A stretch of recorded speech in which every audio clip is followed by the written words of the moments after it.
After answering the call of the Empire in the Second World War, New Zealand got back to the business of rebuilding the country, creating more farmland for sheep and cows, and becoming adept at moving whole houses around.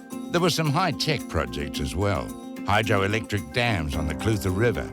And although rail dominated freight haulage, the road system continued to expand, including a fancy new harbour bridge for Auckland.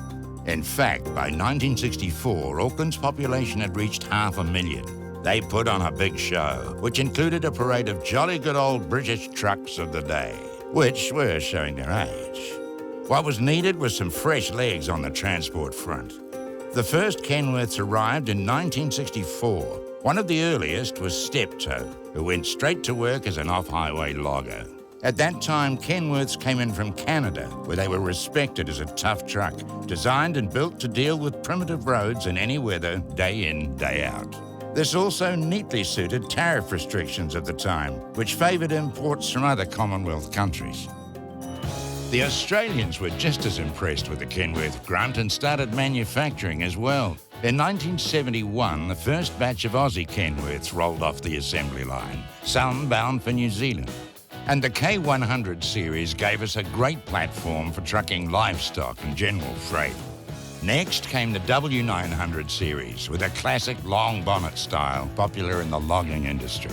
So we had access to some serious road hauling muscle. Just in time because things were going to get a whole lot tougher for little New Zealand.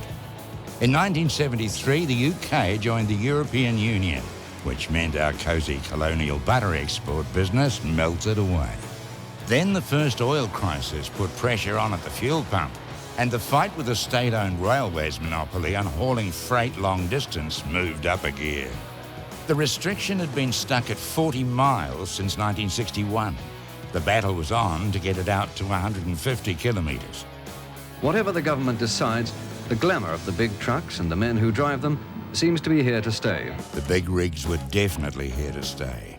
RT talk was cool, and the hero of the 1978 film Convoy, Rubber Duck, was a Kenworth pulling logs.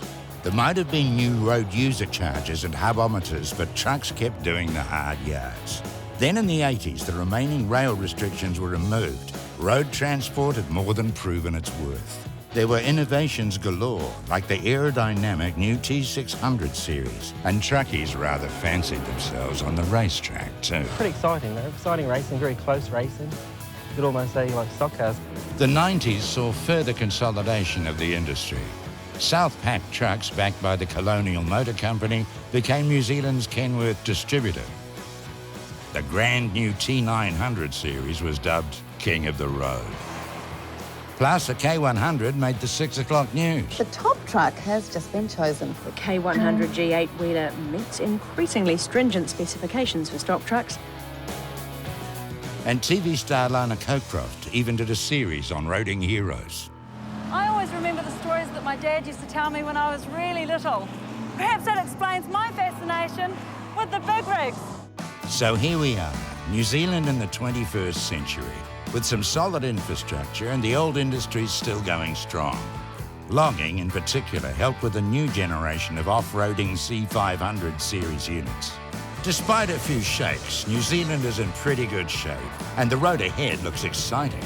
So let's congratulate our mates at Southpac Trucks for 20 years of business, and big ups for Kenworth. 50 years with us along the journey, making New Zealand great. And it's nice to know that our reliable old mate Steptoe is still around to bask in the glory.